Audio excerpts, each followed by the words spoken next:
Yeah, so I was at an event put on by Vault Rob the other day. Shout out Vault Rob. He's going to be on the ZUDECAST April 3rd. Tune in for that one. That's going to be good. And they had an open mic there, and they were just filming people coming on. They said, give us your beats, and then you can record a music video right here on the corner. And Sohnai happened to pull up here and just absolutely destroyed it. Yeah, man, that was rad. What brought you into town? Tell us a little about yourself. Yeah, that's how we met there. Man, thank you. I was on my way to my friend's house and I was on the phone with my fiance and I saw the microphone on the corner and I was just thinking about like that situation, like how do people get on that? Da, da, da. And I saw it and I was like, oh dang, I gotta go. So I just pulled over. I think I parked illegally and I just like and it was cool because everybody had gone already, so I pulled up just in time. I just hopped on, went back to my friend's house. Just double park, record a music video real quick. Exactly. Sometimes life just does opportunities like that. Yeah, and I'm not one to pass one up like that. So hell yeah. That was rad. So that they're gonna have the video of that coming out soon too. What was the name of the song that you played? So I guess it's called In the Vault. So it's unreleased music. So that's my song. Must Think I'm Dumb. Yeah, that's unreleased. Yeah, I'm not done with that one yet. It turns me up though. I love that song. I really enjoyed watching that. You absolutely killed it, dude. That song slaps. I really loved the beat to it, the energy. Yeah, just the whole vibe. Yeah, I mean, I think just the title alone goes hard. Must Think I'm Dumb, you know? You came with the heat on that one, dude. And I thought that was rad. Like I said, I had to take a video and be like, hey, you trying to come on? You know, we had to do a reschedule. Yeah. Yeah, thanks for coming on such short notice. Usually like we try to get these episodes planned out, but yeah, I make my own schedule and I prioritize my own things, and I was like, this is dope. I love spontaneous stuff like this. Well, Greg, we're fucking super stoked to have you on. Yeah. Tell us a little more about your music. How long have you been playing? How when did you start? Oh man, so I put out my first song in July last year. Keep the Change. But I actually recorded it with my cousin in the closet a whole year before. And I just listened to it in my car like over and over and over, and I just was like, this is a slap. Like, you can't tell me it's not a slap. It always hyped me up before the gym, and I was like, okay, I needed to take this serious. And so I just recorded it for real with Jesse at Forest Studios. Yep. Nice. You've been playing a bunch of shows mostly, or you mostly like a more of a studio artist, or you said you've been playing a lot of shows, right? Yeah, I love performing. I love the opportunity to perform. I've performed in LA twice now, and then once in Fresno. That was dope. I opened up for Nep the Pharaoh and Coney. Hey. Yeah, and nice. And then once out here, yeah. But I'm just trying to, plant my seeds everywhere, get my name out there. I feel like I'm doing a good job of that. Where'd you play out in Sac? This coffee shop. I can't remember the name of the coffee shop, but it was on the corner with a new kitchen. Oh, okay. That guy on Instagram. I think I'm familiar, yeah. Yeah, he invited me. Nice. That's crazy. I don't even remember his There's a lot of coffee shop gigs out here. I don't know the name of it, but it was dope. Dope little vibe. Yeah, it was sweet. Dope. Hell yeah. So how'd you get into like making music in general too? Were you in band, or did you have like any family members that played music, or?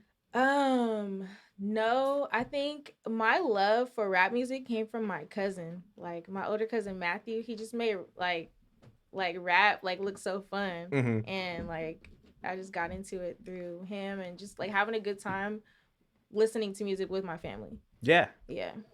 Hell yeah. That's what it's all about. It can just totally just like ignite like a flame that makes you want to try it, Exactly. Yeah, that's super rad. And how old were you when you like started trying to like make your own music?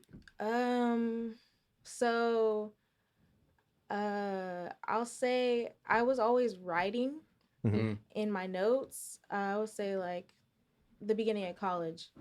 Yeah. And then so like it was like 2015. And I just barely recorded my first song 2021. Nice. That's cool though, because sometimes it like, especially I can totally relate to like being in college and like working on creative stuff while you're in college, because like it like gives it time to almost like cultivate into like what you want it to be, and you get like a Yeah. better vision of it. So that's sick. I feel like that's why debut albums are so like just hit so hard sometimes, because you're like, that's like the tough thing about it though, where it's like people's first stuff that they'll release, it's like, this is the culmination of the past decade of my life, and this is everything I poured my soul into, and then it's like, all right, what you doing next year? And it's like, I don't know.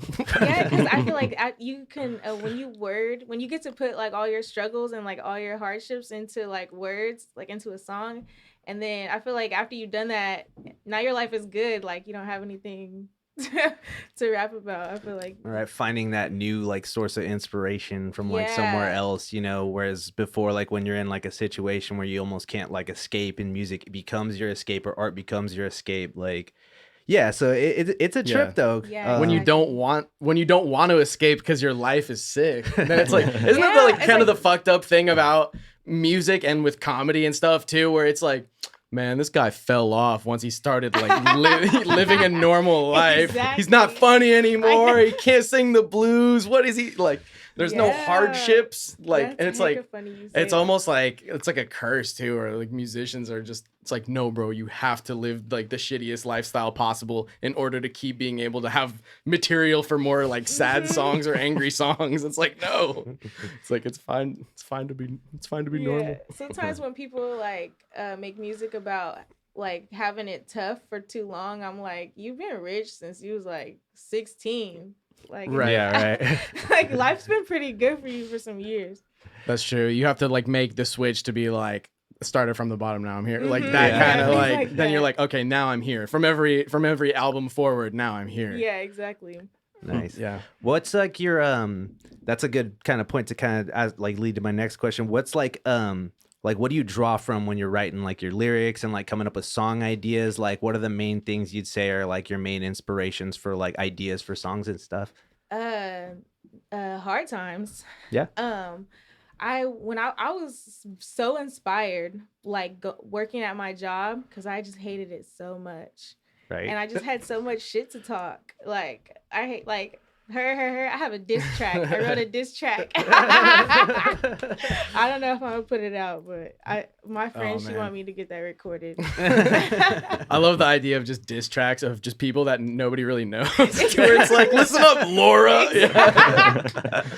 No, exactly. Yeah. You know who you are. You know This what you one did. person. You know what you did. Yeah. Do you have any like specific really shitty jobs that, without like calling anyone, without doing a diss track? Well, I mean, unless you want to like spit a live diss track, but or just a metaphorical diss track. Like what was like what are like the worst job experience? Because I listened to your song. It's I Quit, right? Yeah. The employees anthem. Yeah, and I was like, I fucking feel this song. Yeah.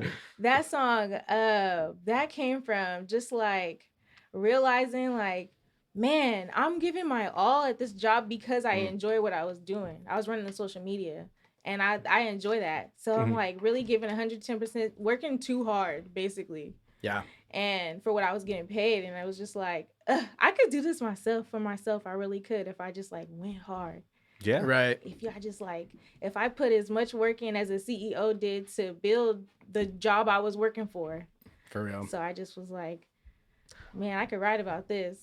With social media management, people are just like, well, you're just like on your phone. I mean, it's like, it's not that hard. And it's like, bro, try getting followers. Yeah, you try it. It's like you hired a person to do this, right?